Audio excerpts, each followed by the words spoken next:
procurar ficar ao abrigo da luz direta, né, usar sombras, né, ou mesmo barreiras mecânicas, como por exemplo a nossa roupa, um chapéu, né, procurar evitar de se expor diretamente ao sol. A nossa fonte primária de calor é o sol, né? O sol ele irradia para a Terra uma série de comprimentos de onda, né? Ou seja, de radiações de energias diferentes, né? Dentre todas as que a gente falou, o Sol produz. Porém, ao chegar na atmosfera, uma parte dessa radiação ela é refletida pela própria atmosfera, que é aquela camada fina de ar, né, que fica ao redor do planeta e que serve para nós como uma forma de proteção, né, porque muitas das frequências da radiação emitidas pelo Sol são, de certa forma, tóxicas para a nossa pele, né, ou para outros animais, né? Então é muito importante, né, vegetais também, muito importante que exista essa atmosfera para proteger a gente do excesso de radiação do Sol, né? Então, por exemplo, como que o Sol aquece a Terra, né? A radiação do Sol chega na Terra, uma parte, que é a parte infravermelha, que é a radiação térmica, ela é refletida pela atmosfera. E a radiação visível e ultravioleta consegue atravessar a atmosfera. E dentro da atmosfera isso serve para a fotossíntese das plantas, serve para o aquecimento do ar, o aquecimento das águas, né? E até mesmo para a gente produzir energia a partir de painéis solares, células fotovoltaicas. Quando isso acontece, essa radiação que é absorvida, uma parte dela é convertida em calor, né, por todos esses processos. E esse calor, então, produz radiação infravermelha, né? E a atmosfera, ela reflete a radiação infravermelha. Então, o que acontece? A radiação, digamos, vem do Sol, tanto a infravermelha, quanto a visível, quanto a ultravioleta. A infravermelha, uma parte dela é refletida. A visível e a ultravioleta penetram na atmosfera, são convertidas em infravermelho. O infravermelho, produzido na Terra pela conversão da radiação, quando ele bate na atmosfera, ele é refletido para dentro, em vez de ser refletido para fora. Então isso é o que causa o chamado efeito estufa, né? Onde o fato dessa radiação ficar aprisionada dentro da atmosfera faz com que a temperatura como um todo aumente, né? Esse é o efeito estufa. E é um efeito natural, né, e é fundamental para a nossa sobrevivência, é importante que haja esse efeito, caso contrário a temperatura do planeta seria muito baixa. Porém, quando isso começa a sair do controle, por exemplo, a partir de emissões de gases que contribuem para o aumento do efeito estufa, a gente introduz um desequilíbrio, né? Então acontece mais efeito estufa do que nós estamos acostumados, do que nós fomos, evoluímos, né, como seres biológicos, para estar acostumado com uma certa faixa de temperatura.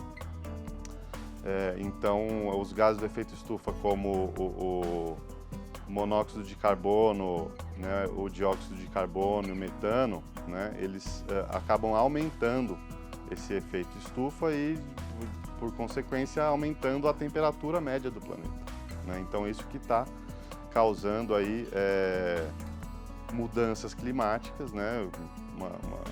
Um aumento da temperatura como nunca foi visto anteriormente, pelo menos na história mais recente dos últimos milhares de anos no planeta. E como que nós sentimos, então, esse excesso de calor, né? Bom, o ser humano, ele é um ser homeotérmico, né? Quer dizer que ele mantém a sua temperatura em um certo nível, né? 36,5 graus Celsius aproximadamente.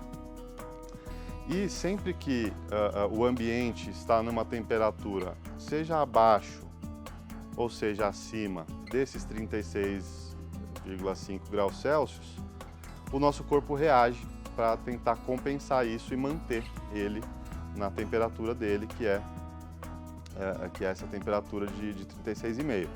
Como que ele reage? Se está muito quente, então o corpo vai começar a liberar água, né, na forma de suor, né, e acontecem mudanças no metabolismo para poder resfriar o corpo, para ele ficar mantido aos 36,5 graus Celsius. Do contrário, quando o ambiente está mais frio, o nosso corpo vai procurar se aquecer, né? Então a gente pode até começar a tremer, né? Começar a ter algumas sensações, e isso tem um limite, né? Tem um limite. Se a temperatura ultrapassa um certo ponto, a gente chega numa situação de hipertermia e pode até ter problemas como insolação, né? E até desmaiar e eventualmente até a morte. No frio a mesma coisa, né? Então se a gente está desprotegido numa situação de frio muito extremo, a gente pode acabar numa situação de hipotermia, né? Então o nosso metabolismo vai ficar comprometido e pode também levar à morte, né? Então para isso é importante a gente se proteger desses eventos térmicos extremos, digamos assim, né? Então, o que a gente pode fazer para combater as ondas de calor do ponto de vista individual, né? Então, se está uma temperatura muito quente, né, está perto de 30 graus, mais de 30 graus, o que a gente deve fazer? Usar roupas leves, né? A gente tem que se manter hidratado, porque a gente vai suar bastante, né? E também procurar ficar ao abrigo da luz direta, né? Usar sombras, né? Ou mesmo barreiras mecânicas, como por exemplo a nossa roupa, um chapéu, né? Procurar evitar de se expor diretamente ao sol, né? Caso não seja possível, vamos fazer uma atividade esportiva ou vamos estar curtindo uma praia. Então o filtro solar é uma barreira química que vai reduzir o efeito da radiação no corpo, né? Lembrando que o filtro solar ele tem o fator de proteção solar, né, que é o FPS, que ele é um multiplicador do tempo base que cada indivíduo pode se expor à radiação solar, né? Então quem tem a pele mais clara pode ficar menos tempo exposto ao sol. Quem tem a pele mais escura pode ficar um pouco mais de tempo. Então, o seu dermatologista vai te dizer qual que é o seu tempo base, né? E a partir desse tempo base você multiplica pelo fator de proteção, né? Então, vamos dizer, se o meu tempo base é de 15 minutos, eu colocar um filtro 30, quer dizer que eu vou multiplicar esses 15 minutos por 30, esse vai ser os minutos que eu vou poder ficar exposto ao sol com o filtro solar. Lembrando que é sempre importante a gente evitar de tomar o sol nos horários onde o sol é muito intenso. Então o sol ele faz bem para o corpo, ele produz vitamina D, tem uma série de propriedades benéficas, porém ele deve priorizar a exposição ao sol matinal, né, dos primeiros raios até ali às 10 horas da manhã aproximadamente, e o sol da tarde, né, depois das 3, 4 horas, que são, então esses dois são os melhores horários para você ficar exposto ao sol. Bom, então, do ponto de vista individual, são essas medidas, né, como evitar a exposição, usar o filtro solar, usar roupas leves, manter hidratado, tudo isso vai contribuir para a nossa proteção individual.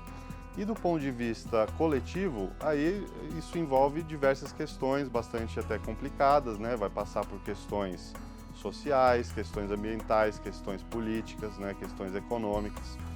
Então, o que a gente precisa, de forma geral, é evitar desperdícios, gerar menos lixo, de certa forma repensar os nossos hábitos de consumo, né? Ou seja, a comida que a gente come, as roupas que a gente veste, né, o nosso transporte, né, se a gente vai utilizar um carro, né, às vezes uma pessoa sozinha num carro de 4 lugares pode acabar emitindo o mesmo tanto de carbono do que 30 pessoas num ônibus, né, se fizer uma média por pessoa, né, ou uma pessoa sozinha num carro vai emitir mais carbono para a atmosfera do que as 30 pessoas num ônibus, né, ou andar de bicicleta, né, não tem emissão nenhuma e traz benefícios de saúde também, né. Então, todos esses hábitos de consumo, desenvolver o que é chamado genericamente de uma consciência ecológica, né? E um dos aspectos principais é a gente acreditar, né, na ciência, acreditar que existem mesmo essas mudanças climáticas causadas pelo ser humano, que é o primeiro passo para a gente conseguir mudar alguma coisa e tentar reverter esse quadro.